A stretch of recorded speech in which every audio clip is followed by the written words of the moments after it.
What's going on, y'all? Machiavelli Mills TV. So, got a video for the boxing world out there, y'all. I want to ask this question. Why are people acting like Errol Spence can't box? Why do they think he can't box? It seems to be a thing or a topic of discussion when it comes to Errol Spence versus Terrence Bud Crawford, right? And I ask that because I've seen people like Antonio Tarver, while he was at the Boxing Hall of Fame induction, say like, he ain't really seen Errol Spence come and counter somebody like Terrence Crawford has, right?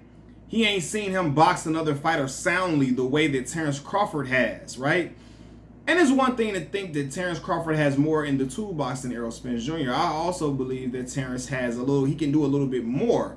That does not mean that Terrence will win that fight though, right? Because like I said before, I've seen guys that have more in their toolbox and still be not able to really utilize everything because another fighter does something else exceptionally well that prevents them from doing so, or the other fighter that maybe has less in the toolbox hits the other fighter with more in the toolbox with the wrong shit, and it is what it is, and things go left, right? Nonetheless, though, I just really want to know why that is like the thing. Everybody talks as if Errol Spence can't box, right? They always scream skills pay the bills when they talk about Errol Spence versus Bud, as if Errol Spence is not a skilled fighter. And I'm just wondering why that is even like a thing now at this point in Errol Spence's career, right? I know that before the Mikey Garcia fight, there were questions about Errol Spence's boxing ability, right? A lot of people in the world, a lot of the boxing, even the boxing aficionados and even just the casual fan, or the boxing super boxing fans thought that Errol Spence Jr. was just a come forward gunning fighter who just used his brute strength, right? That's what they thought. But in that Mikey Garcia fight, and since then, Errol Spence has shown other wrinkles to his game.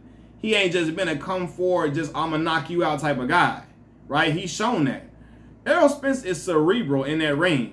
He's not just a brainless brute, and I don't know why that seems to be like the thing that people are talking about. It's one thing to think that Terrence Bud Crawford is more of a skilled boxer, but you got people talking as if I ain't never seen him counter like this, I ain't never seen him fight like this, I ain't never seen him do that in the ring or this in the ring, and I'm like, I've seen Errol do a lot of those things, right? Again, he's not coming into a fight swinging for the fences, trying to be a brawler. His jab and work rate is one of the top in boxing, hands down. I see people are insinuating that Bud will counsel Errol to death and pick him apart and hurt him. And while Bud is an outstanding boxer, right? He really is. He's an outstanding special fighter. To me, it's just to me, Bud seems more successful when he dogs it out in a fight versus trying to outbox a guy, right? When he tries to outbox a guy, he doesn't do as well to me in the ring when he just bites down and unleashes the dog. Case in point, when he was fighting Sean Porter, trying to box Sean, he was down on the scorecards, right? And I believe that Sean won a lot of those rounds, right? Before Bud said, I've had enough, he unleashed the dog, and then he dropped Sean, dropped him twice, and then which led to the TKO, the stoppage in the corner, right? Even to Kell Brook, when he tried to box Kell was boxing better, right? To me. And then when Bud unleashed the dog is when he was able to achieve more success, and then which led to the stoppage in the fight, right? Even him unleashing his dog versus Mean Machine was better than trying to box Mean Machine, in my opinion, right? And I'm not saying that Terrence Bud Crawford can't box. He really can. He's exceptional at it. But he seems to me to have more success when he bites down and unleashes the dog, because sometimes when he tries to outbox guys, it's times where he can't do certain things that you might think like he doesn't do things as effectively as you may have expected him to do. I'm sure a lot of people thought he would just pick Sean Porter apart, but that wasn't the case because he is a superior boxer than Sean Porter, right? But back to the topic at hand, Errol Spence Jr., right? The world acts as if he can't box, and I will vividly remember watching him. He outboxed the hell out of Mikey Garcia, who many in the boxing world thought was going to beat Errol, right? Or even if they didn't think he was going to beat Errol, you had people who thought he was a superior boxer without question. I saw the interviews and I saw people talking about how Errol was just going to knock him out because he's just so big. but how Mikey was a superior boxer. He could do this better. He could do that better than Errol. And even all the pros who picked Bud to win against Errol Spence, and that's their right. There's no problem with that. You believe Errol's going to lose. You believe Bud is going to beat Errol. That's perfectly fine, right? But I say that even the pros and Hall of Famers who are now picking Bud to win the fight, they also thought that Errol was going to get outboxed by Mikey Garcia, right?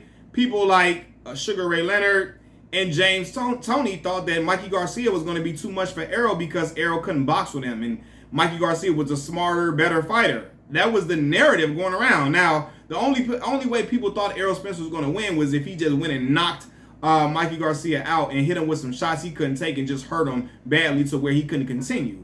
But that ain't how Errol Spence won that fight. He won that fight by neutralizing Mikey with a jab and showing superb boxing skills. Like, seriously, Errol was looked at as the inferior boxer, and he was the one that showed way more wrinkles to his game than Mikey Garcia. And it wasn't because, Errol just physically imposed himself against Mikey Garcia. Now, that wasn't the case, right?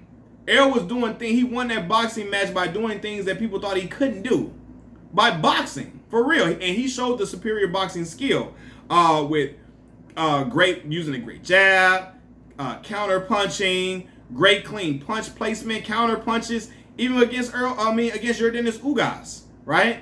But people act as if he can't do any of those things and he's just such a limited fighter and he can't do this and he can't do that.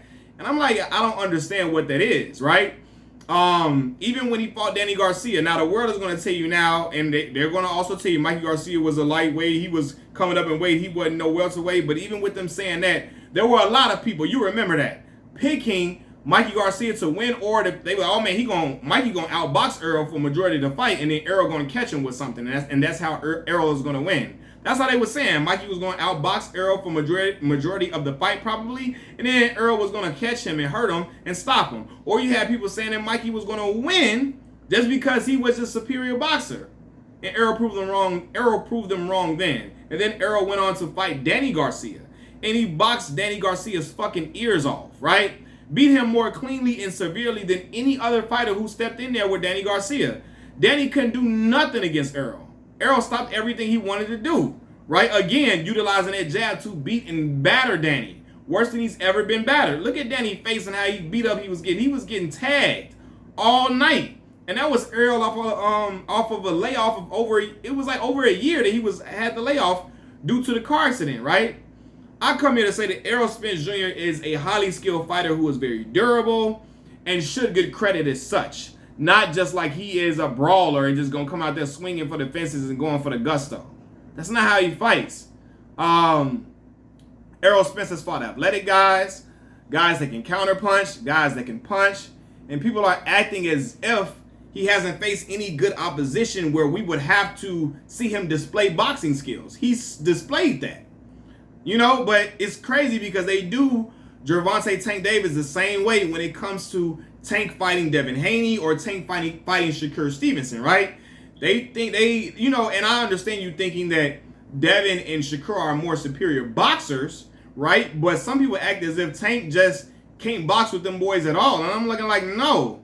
Tank just showed you in a fight against, now, albeit it was against Rolly Romero, he showed that he has boxing skill. He showed that against Isaac Cruz, right? He showed that against Pedraza. He showed that he has skills and he can do a lot of different things in that ring that people just didn't give him credit for because they just thought he was just this knockout dynamo, which he is, but he can outbox you as well, man, and I think that's important to remember. But it's this thing going around like people acting like, Errol ain't this and he can't fight like he's just not a skilled boxer.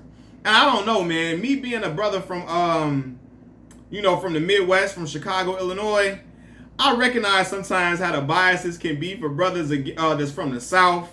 And I don't know, man. Sometimes not in boxing, but in other things, right? And I don't know what that is about. I don't know because Errol from the South. I don't know if maybe people just really like Terrence Bud Crawford's skill in comparison to Errol. It may be just that people think that Terrence is more skilled, and that's fine. But you got people that are not just saying Terrence is more skilled. They're saying that Errol can't do this and he can't do that. When I saw him do it in the ring with my own two eyes, right? Been watching boxing since I was a little itty bitty boy, sitting on my uncle's chair, watching the fights next to them, right? Sitting right there in the same chair with my uncle, with him and my other uncle, watching all these fights. I've been doing this since I was a young boy, watching Floyd Mayweather fight, right?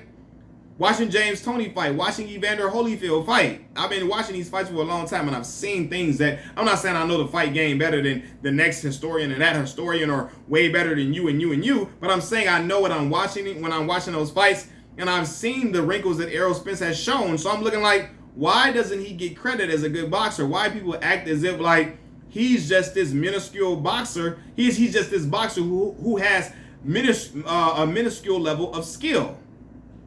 I don't get that, man. Y'all let me know what that's about. Or maybe I'm tripping. Machiavelli Mills TV, I'm out. Peace.